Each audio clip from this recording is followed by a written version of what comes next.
कि how to create the queries. ठीक है, क्वेरीज को कैसे क्रिएट करना है, एसक्यूएल की क्वेरीज को कैसे लिखना है, टेबल को कैसे क्रिएट करना है। तो हम लोगों ने देखा था कि as compare to Oracle, Oracle के अंदर हमारा क्या है, इंसर्ट कमांड होता है डेटा को इंसर्ट करने के लिए, है ना। अगर कोई हमने टेबल क्रिएट किया तो टेबल क्रिएट करते समय हमें क्या मिलता है, उसका लॉजिकल स्ट्रक्चर मिलता है। टेबल का क्या होता है, हमें लॉजिकल स्ट्रक्चर मिलता है। ठीक है, और उस टेबल के लॉजिकल स्ट्रक्चर में हमें एलिमेंट को इंसर्ट करना होता है। नाउ एलिमेंट को इंसर्ट करना होता है ओरेकल के अंदर। तो ओरेकल के अंदर इंसर्ट करने के लिए हम क्या करते थे, इंसर्ट इनटू टेबल नेम वाली कमांड को हम यूज़ करते थे। ठीक है, इंसर्ट इनटू टेबल, जो भी टेबल था उसके बाद कमांड और वैल्यू वगैरह को यूज़ करते थे। लेकिन यहाँ पे हाइव की अगर बात करें तो हाइव के अंदर we can not do by we can not do the insertion through the insert command। ठीक है, तो in order to insert the data into the your high table we have to load the data। ठीक है, load the data. तो दो चीज़ें हैं, या तो आप क्या कर रहे हो लोकल डेटा को, या तो आप क्या कर रहे हो कि आपके लोकल ड्राइव से अपलोड कर रहे हो, या फिर आप क्या कर रहे हो HDFS से। ठीक है, तो लोकल ड्राइव का मतलब है कि मान लो आपके रूट डायरेक्टरी है, रूट डायरेक्टरी या होम डायरेक्टरी है, उसके अंदर जो डेटा आपने बना स्टोर कर रखा है, टेक्स्ट फाइल स्टोर करके रखी है, उसको आपको लोड करना है। या फिर क्या हो सकता है कि HDF अपना हडूप डिस्ट्रीब्यूटेड फाइल सिस्टम है, उसके अंदर आपने कुछ टेबल बना रखी है या फाइल बना रखी है, उससे डेटा को अपलोड करना है। अल्टीमेटली हाइव हमारे को क्या है, हाइव जो है हमारा वो स्ट्रक्चर डेटा के लिए हम यूज़ करते हैं। ठीक है, HDFS के अंदर जो इंटरनल स्ट्रक्चर होता है वो हमारा फाइल का स्ट्रक्चर होता है, जिसके अंदर हम फाइल स्टोर करते हैं। चाहे हमारे लोकल स्टोरेज क्यों ना हो, लोकल हमारे जो ड्राइव है उसके अंदर भी फाइल जो होगी हमारी वो मतलब डेटा होगा वो फाइल के फॉर्म में होगा। लेकिन हमारा जो हाइव है एक तरह से प्रोजेक्शन देता है कि your data is in the form of table और it is in the form of structure. तो आप जब भी एक टेबल क्रिएट करते हो तो टेबल क्रिएट करते हो with respect to the file, जो भी फाइल है, और उस फाइल के अंदर आपकी कौन कौन से एट्रीब्यूट है या फील्ड है, और उसके रिस्पेक्ट में क्या वैल्यू है।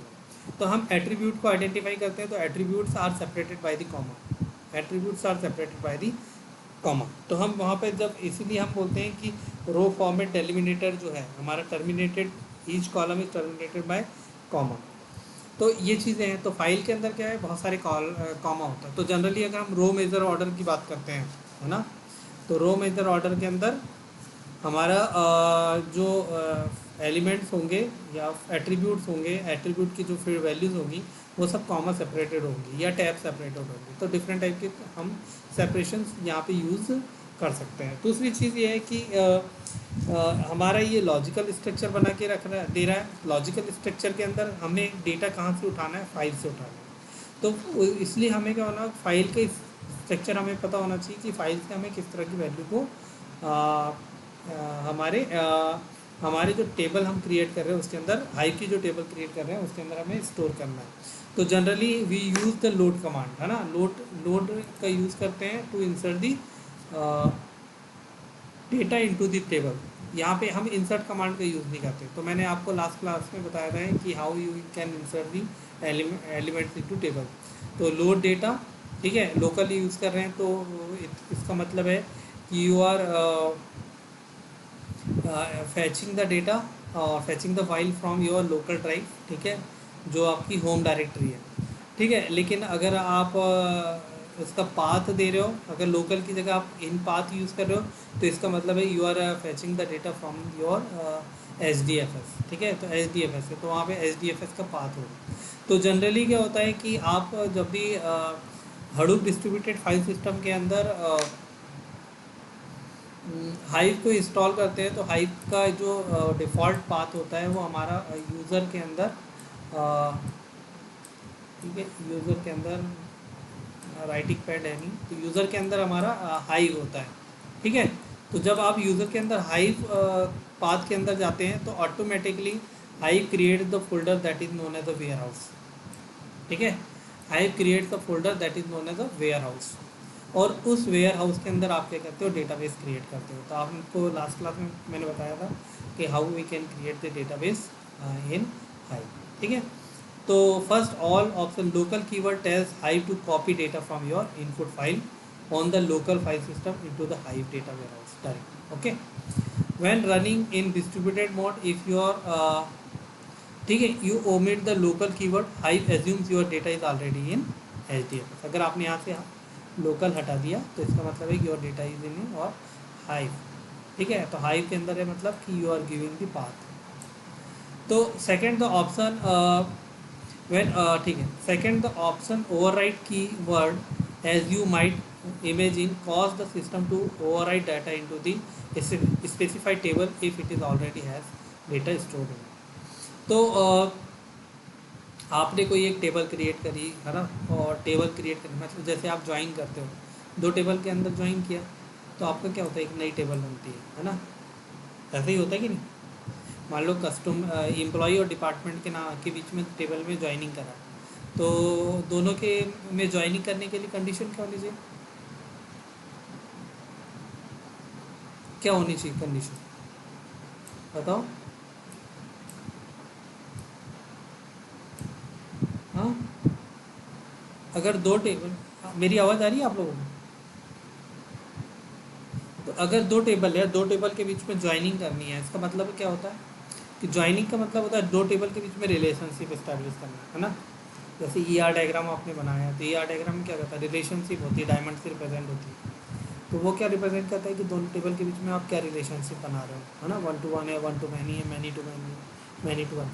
तो अब यहाँ पे क्या होता है कि जब भी हम दो टेबल के बीच में रिलेशनशिप बना रहे हैं तो at least one column should be common, one column should be common in both the table. अगर कस्टमर नंबर हमारा सपोज एम्प्लॉय नंबर हमारे एम्प्लॉय टेबल में है, तो एम्प्लॉय नंबर हमारा डिपार्टमेंट टेबल के अंदर भी होना चाहिए। या डिपार्टमेंट नंबर हमारा डिपार्टमेंट टेबल है, तो नंबर डिपार्टमेंट नंबर हमारा एम्प्लॉय टेबल के अंदर भी होना चाहिए। तो ये अब जब आप दो टेबल के बीच में ज्वाइनिंग कर रहे हो, ज्वाइनिंग यानी कंबाइनिंग कर रहे हो, तो उसके बाद क्या होगा कि एक नई टेबल क्रिएट होगी, क्योंकि उस टेबल के अंदर दोनों टेबल के कॉलम्स आएंगे, है ना, कॉलम हमारे इंक्रीज होंगे। तो अब उस कंडीशन में जब आपकी नई टेबल क्रिएट हुई तो आपको क्या करना पड़ेगा, इस टेबल के ज्वाइनिंग का जो रिजल्ट है उसको उसमें इंसर्ट करना होगा। तो in order to insert the element into that table you have to use the override keyword, okay. You have to use the override keyword. तो system to override data into the special table if it is already has data stored. Finally, the option partition list tells how to partition the storage of the table into different directories in the data warehouse directory. तो why we do partitioning, यहाँ पे partitioning भी होती है। Partitioning hive के अंदर partitioning की ज़रूरत इसलिए पड़ती है कि जनरली सपोज दैट कि अगर मुझे कोई डेटा सर्च करना है, एम्प्लॉय की डिटेल सर्च करनी है, तो मान लो अगर कोई कंपनी है IBM, तो आई ये स्क्रीन विजिबल नहीं है, नहीं उसमें मैं कुछ, उसमें कुछ नहीं लिख रहा हूँ, ठीक है। हाँ, राइटिंग पैड मेरे पास यहाँ पे है नहीं, इस वजह से मैं लिख नहीं पा रहा हूँ, ठीक है। हाँ हाँ, तो मैं आपको वर्बली बता रहा हूँ और यहाँ पे स्लाइड में बताते जा रहा हूँ, ठीक है, और थोड़ा थोड़ा लिख। Now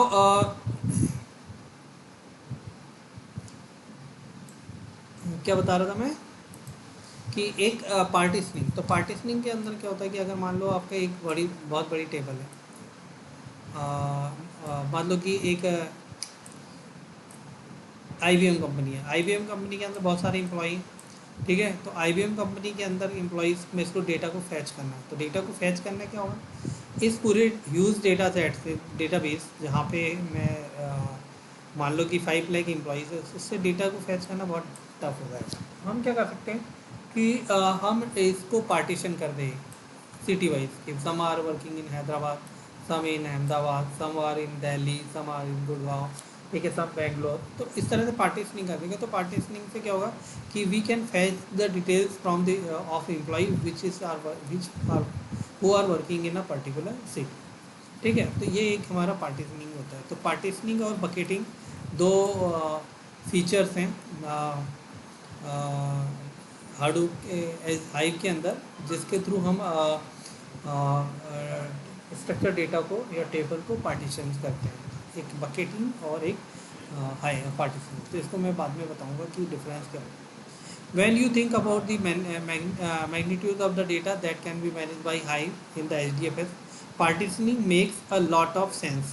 Rather than run a MapReduce job over the entire table to find the data you want to view or analyze, you can isolate a segment of the table and save a lot of system time in a quick partition. ठीक है। तो ultimately क्या होता है कि हमने देखा था कि हाइव जो है, हाइव तो हमारा क्या है, एक प्रोजेक्शन क्रिएट कर रहा है, लेकिन इंटरनली क्या हो रहा है कि ये हमारा मैप रिड्यूस में कन्वर्ट हो रहा है ना। उसका डायग्राम हमने देखा था, स्ट्रक्चर डायग्राम आर्किटेक्चर देखा था। तो उसमें देखा था कि बेसिकली जो हाइव है, हाइव के अंदर हम वेब ब्राउज़र के थ्रू यूज़ कर रहे हैं या कमांड लाइन इंटरप्रेटर के थ्रू यूज़ कर रहे हैं। तो क्या हो रहा है कि जब वो अगर एक पूरी के पूरे टेबल पे, एक पूरी टेबल जो कंबाइन है, जो विदाउट पार्टीशनिंग है, उस पर मैप रिड्यूस लगाएंगे तो इट विल टेक टाइम, ठीक है, टू फैच द इंफॉर्मेशन, ठीक है, और to analyse the data. But अगर इसको हम पार्टीशन कर दें तो पार्टीशनिंग करने से फ़ायदा क्या होगा कि we can do the map reduce task on the separate partitions, ठीक है। तो क्या होगा कि मैपिंग हम अलग अलग पार्टीशन पे कर देंगे और उसके रिजल्ट को कंबाइन कर देंगे, दैट इज द रिड्यूस, ठीक है।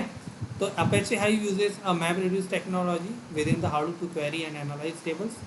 We can set the configuration variable hive, ठीक है, dot execute dot mode dot local dot auto in the XML file hyphen site dot XML। तो जितनी अभी हम लोगों ने चेंज किए थे, याद होगा आपको, मैप रिड्यूस हाइफन साइट, ठीक है, यार्न हाइफन साइट, ठीक है, और उसके बाद HDFS हाइफन साइट और एक और फाइल थी। तो ऐसे हमने उनमें 4 फाइल में और ये 5। तो अगर हम मैप रिड्यूस के ऊपर या हाडूप के ऊपर हाइव इंस्टॉल कर रहे हैं तो हमारे को इस XML फाइल के अंदर भी अपडेट करना पड़ेगा regarding the mode of auto mode, ठीक है। When the variable is set to true, Hive tries to execute queries on a small data set locally without map reduce wherever possible to speed execution, okay. तो load data मैंने आपको पिछली class में already बता दिया है। आप मैंने अटैचमेंट में यूनिट 6 के नोट डाल दिए हैं, तो आप वहाँ से देख सकते हैं, ठीक है। तो how to load the data you already know, how to fetch the data I told you. in order to fetch the data we have to use the which command, select, ठीक है, select एस्ट्रिक फ्रॉम, मान low output table है, output and limit 20, ठीक है। तो यहाँ हम limit दे सकते हैं, तो यहाँ से हमें क्या होगा, उतने लिमिट ऑफ डेटा को हमें मिल जाएगा। तो हमने लास्ट टाइम पे भी देखा था कि हाइव के अंदर यू कैन क्रिएट टेबल, ठीक है। सपोज दैट आउट वन ने एक टेबल क्रिएट किया और उसके अंदर आपने क्या किया, कस्टमर नंबर आपने इंट टाइप का डिक्लेयर किया, फर्स्ट नेम आपने स्ट्रिंग टाइप का डिक्लेयर किया, दिख रहा है ये एज इंट टाइप का, हाँ टाइपिंग दिख रहा है क्या बेटा, एक मिनट देख, ठीक है।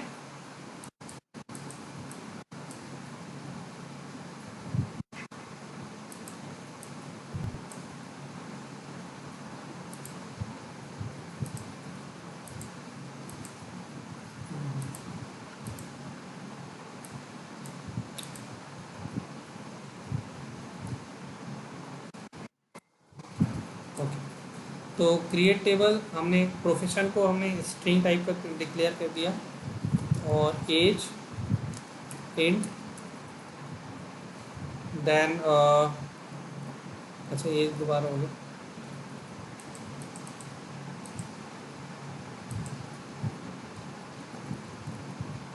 प्रोफेशन हो गया।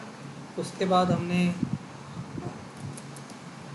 अमाउंट ले लिया, amount is double and then product is history. ठीक है, उसके बाद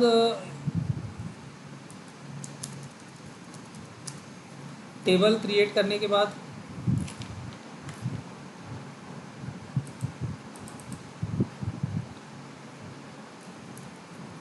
you use the row format, delimited। ठीक है,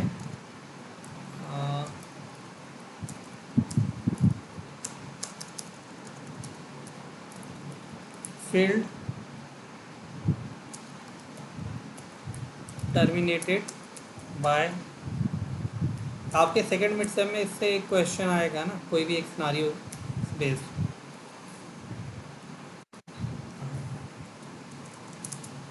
सेमीकॉलन। तो ये क्या हुआ, आपकी टेबल क्रिएट हुई ना। रो फॉर्मेट का मतलब क्या हो रहा है कि यहाँ से आप ये शो कर रहे हो कि it is separated by semicolon. तो आपके जो है, अब उसके बाद क्या होता है कि आप इंसर्ट करते हो है ना। तो लोड वाली कमांड तो आपको मैंने ऑलरेडी बता दिया था कि कैसे आपको लोड करना है। Now you have to perform the join, है ना। You have to perform the join. तो आपने क्या किया, एक ज्वाइन परफॉर्म करने से पहले एक टेबल का लॉजिकल स्ट्रक्चर दिखाना पड़ेगा कि वो टेबल जो आप ले रहे हो, उस टेबल के अंदर आप कौन कौन से एट्रीब्यूट लोगे, है ना। तो यहाँ पर ध्यान दो, ये ऊपर वाली टेबल है, आउट वन मैंने बनाया। तो उसमें एक मैंने पहले एक ट्रांजेक्शन रिकॉर्ड्स नाम से एक टेबल बनाया था और एक कस्टमर नाम की एक टेबल बनाया था। ठीक है, अब कस्टमर टेबल और ट्रांजेक्शन टेबल के बीच में ज्वाइनिंग परफॉर्म कर रहा हूँ। और उसके बाद क्या हो रहा है, उन टेबल के ज्वाइनिंग ऑपरेशन परफॉर्म करने के बाद उनकी इन फील्ड की वैल्यूज़ को मैं आउट वन टेबल के अंदर स्टोर करना चाहता हूँ। ठीक है, आउट वन टेबल के अंदर स्टोर करना चाहता हूँ। मतलब customer number, first name, age, profession, amount, product, ये फील्ड हैं या एट्रीब्यूट हैं जिनकी वैल्यूज़ को मैं चाहता हूँ। जिसमें से हम ये मान के चलते हैं कि customer number, customer name, age are the and profession are the field of customer table and other field, other customer number, amount and product are the field of your transaction record table। ठीक है, transaction record table. ठीक है, समझ में आ रहा है। तो now you have to perform the join. जिस तरह से आप परफॉर्म करते थे ओरेकल के अंदर, इसी तरह से आपको ज्वाइनिंग परफॉर्म करना है। But condition is here is that you have to use the insert. Other than joining you are going to insert the result of joining into out one table। ठीक है, तो यहाँ पे आप क्या यूज़ कर सकते हो, इंसर्ट, और उसके बाद यू यूज़ ओवरराइट। ठीक है, overwrite out one, overwrite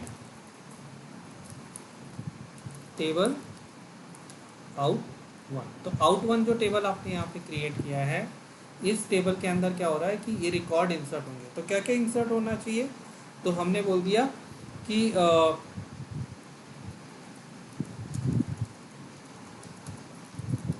select, ठीक है, ए डॉट कस्टमर नंबर। ये क्या होता है, ए डॉट कस्टमर नंबर लिखने का मतलब क्या होता है, बताओ बताओ।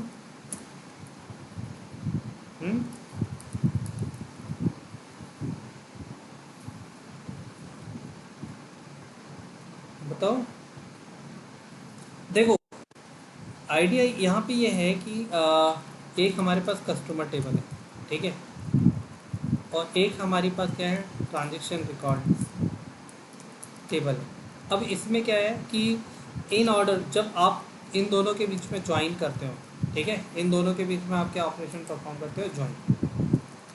ठीक है, जब आप इन दोनों के बीच में ज्वाइन ऑपरेशन परफॉर्म करोगे तो क्या होगा कि इस टेबल के कॉलम्स को कंसीडर करोगे और इस टेबल के कॉलम्स को कंसीडर करोगे, दोनों टेबल के कॉलम के कंसीडर करोगे। तो हर बार आपको क्या लिखना पड़ेगा,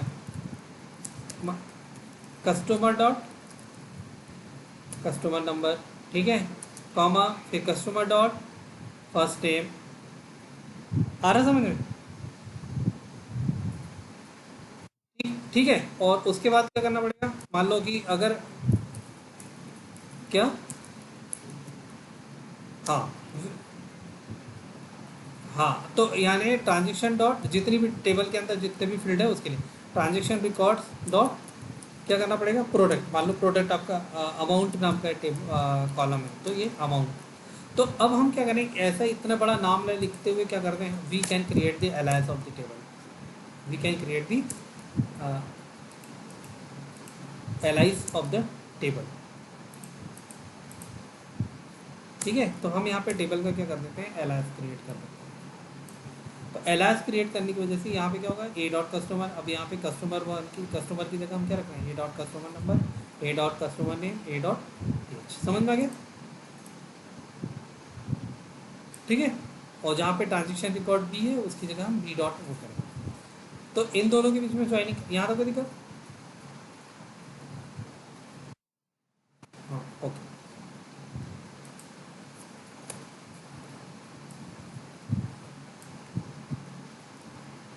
तो यहाँ पर आपने क्या किया, ए डॉट एज, फिर उसके बाद A dot profession, comma B dot amount, comma B dot product from. ठीक है, फ्रॉम। अब यहाँ पे ध्यान देने वाली बात है कि जैसे हम हाइव क्वेरी के अंदर क्या कर रहे थे, हाइव के अंदर हम यूज़ कर रहे थे command select asterisk from table, जो भी सेलेक्ट एस्ट्रिक फ्रॉम टेबल।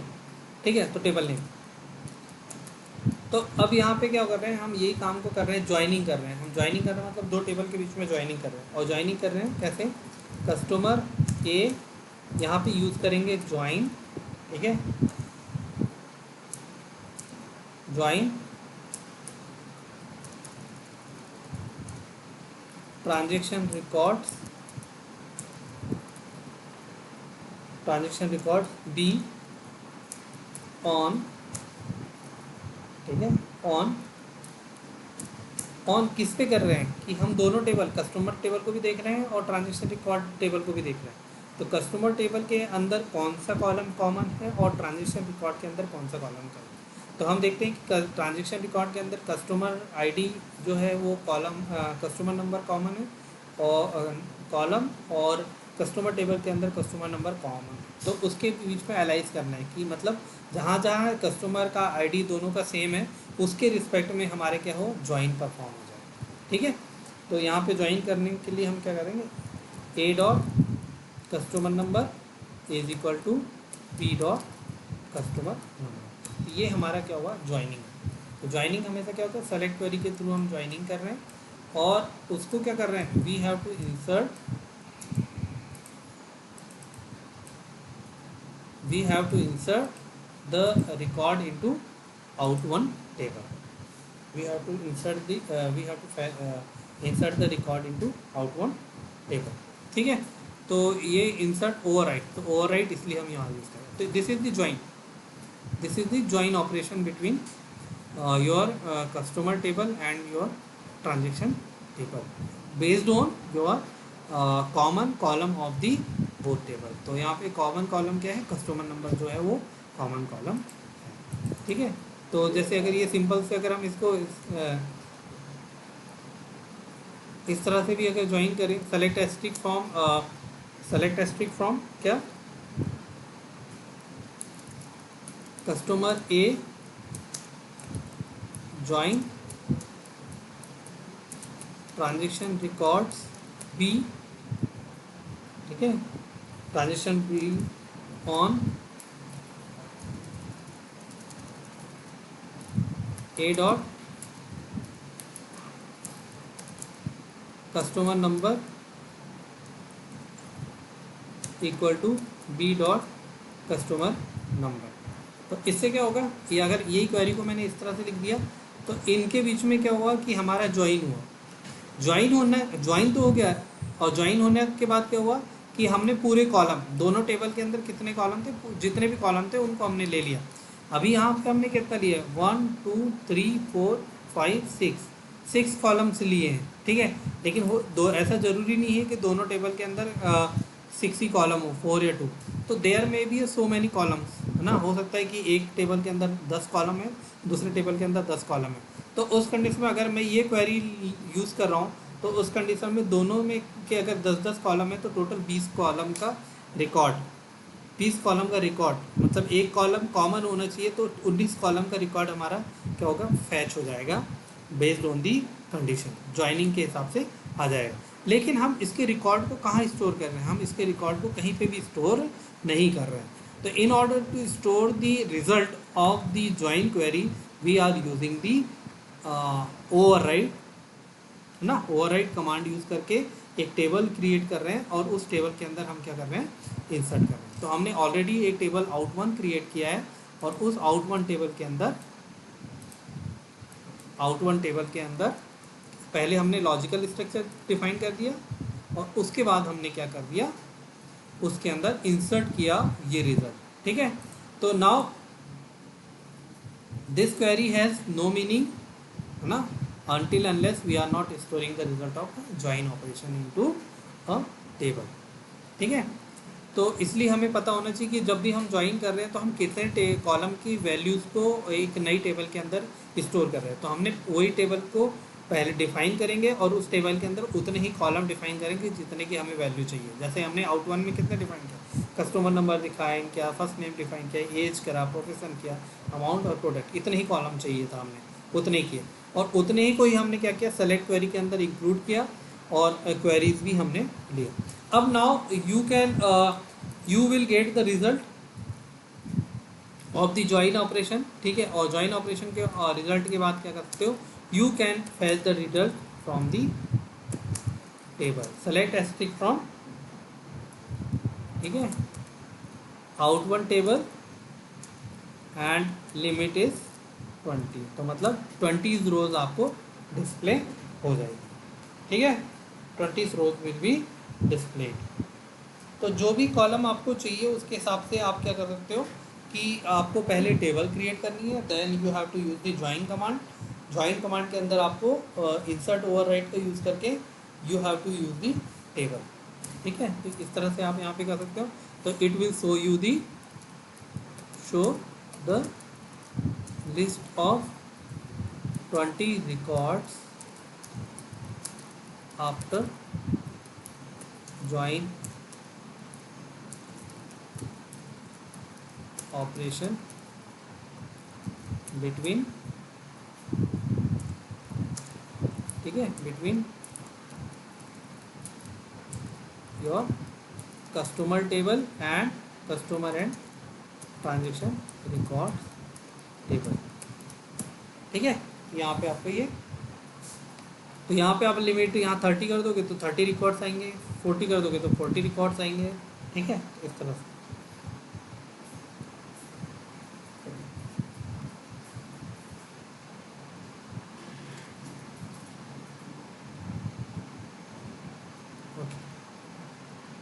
यहाँ तक मुझे नहीं लगता किसी को कोई दिक्कत होगी, ठीक है।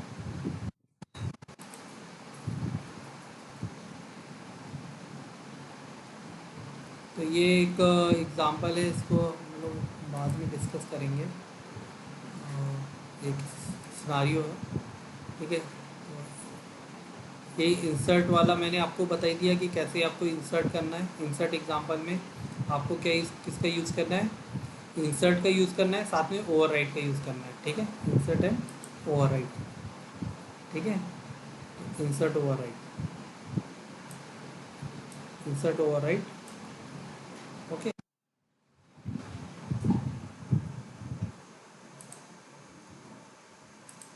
क्या, हाँ बोलो। ये,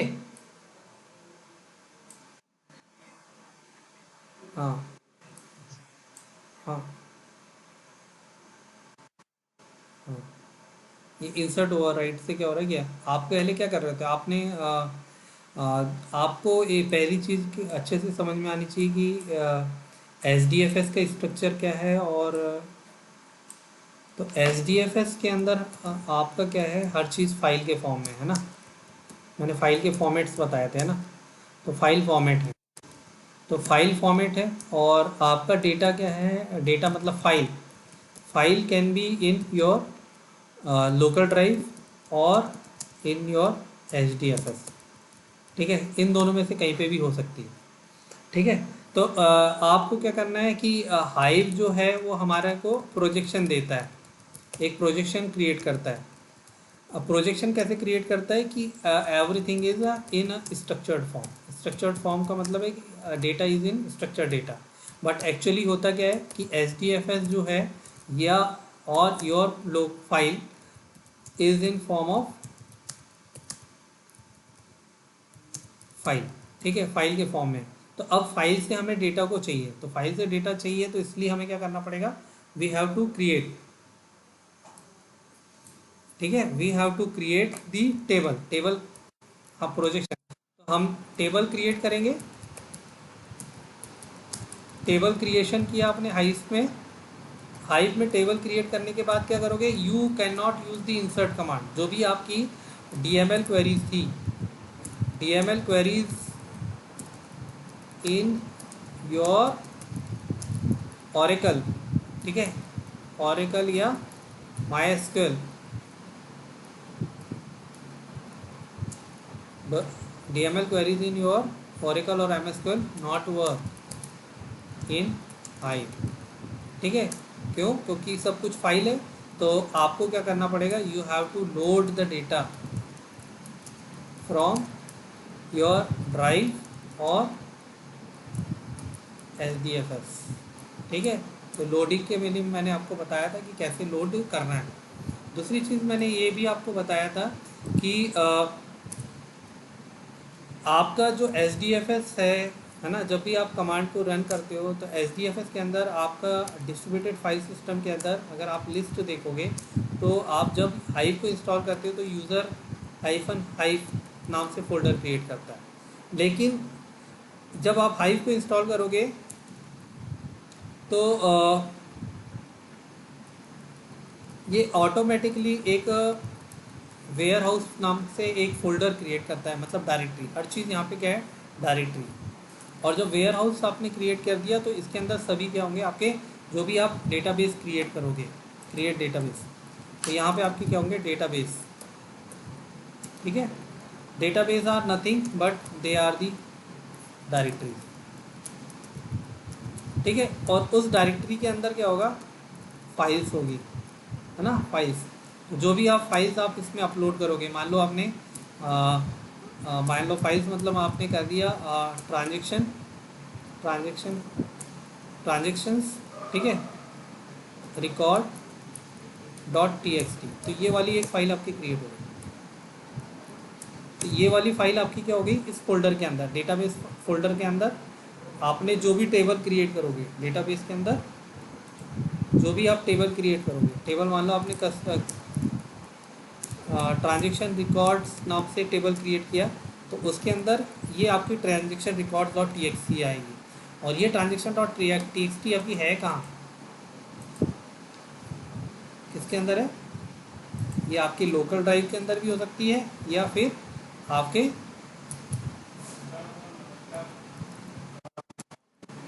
है ना, ये आपके लोकल ड्राइव के भी अंदर हो सकती है, या आपके एच डी एफ एस के अंदर हो सकती है। तो आपको मैंने फॉर्मेट बता दिया था कि कैसे उसको फैच करना है। या तो आप लोकल के लोकल यूज़ कर लोगे लोड में, तो वो आपका मतलब है डायरेक्टरी से आएगा, और इन पाथ आपने अगर यूज़ कर लिया तो इसका मतलब है कि it will come from your H D F S. तो ये ट्रांजेक्शन रिकॉर्ड नाम से फाइल जो है वो आपकी यहाँ सीधे पेस्ट हो जा रही है इस टेबल के अंदर। लेकिन हमें हाइव एक प्रकार से प्रोजेक्शन दे रहा है कि you are creating a table, in table there will be columns and rows, but actually होता क्या है कि they are nothing but they are five। समझ में आया कि नहीं, ठीक है। तो ये एक प्रोजेक्शन है, as Hive, Hive giving you projection that your data is stored in the structure form, but H D F S का अपना फॉर्मेट है कि they will store the data in the form of files. ठीक है, तो यहाँ पे वो कैसे डायरेक्टरी के अंदर जो भी जाएगा, वेयर हाउस डायरेक्टरी, डायरेक्टरी के अंदर आपने डेटाबेस डायरेक्टरी क्रिएट किया, उसके अंदर आपका ट्रांजेक्शन, ठीक। कोई दिक्कत यहाँ तक, दिक्कत है कोई? हाँ ठीक है। तो फिर अब नेक्स्ट क्लास में मैं थोड़ा सा इसके एक दो पॉइंट रहेंगे वो पढ़ा के ये आपका हाइव को फिनिश करूँगा, ठीक है। हाँ क्या एग्जाम्पल? Okay okay.